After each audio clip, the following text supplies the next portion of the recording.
Jobe, a man who doesn't get a lot of recognition and definitely deserves fun because he made a game-winning play that I don't see a lot of people talking about, and is way more important than I think anybody knows. So let's look at why it's so important, okay? The game opens up with back-to-back punts, both pretty benign, except for the Chiefs taking the ball on an 80-yard drive, scoring, and giving the Eagles the ball on their own 25. And then them driving the length of the field as well to go score. You see, these long drives were about to become very, very uncommon, as we were gonna find out after another Townsend punt led to a pair of interceptions, which takes us to a Braden man punt who puts a low punt to Toney, who, after taking the ankles of everyone on the field, myself, and even a couple fans, finds himself on the plus side of the field where the Chiefs would use this momentum to go score a touchdown. They would then get the ball back to the Eagles, who would be forced to punt again, and on another low punt, Toney would dance his way across the 50-yard line to give the Chiefs a chance to put points on the board and extend their lead to 2 scores in just the final 2 minutes of the half. But this is just to show that special teams, specifically the punt return,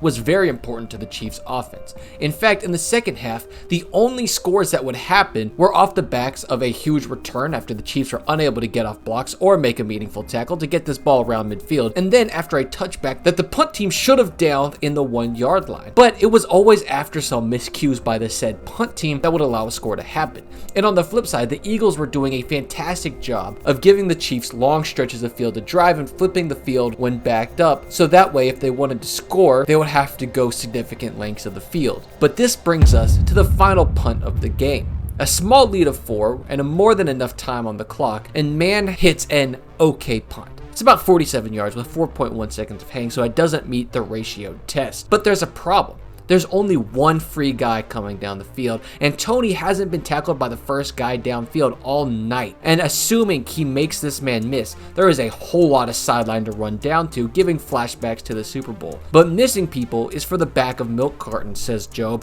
and I'm no f***ing milk carton. So he hits Toney square in the thigh, making the tackle and pinning the Chiefs inside their own 10. And with 0 90-yard drives or any drive over 80 yards on the night, there wasn't about to be one now. So after a flurry of Chiefs errors, the game ends, and much of that final drive is thanks to the effort of Jobe and his heroic tackle.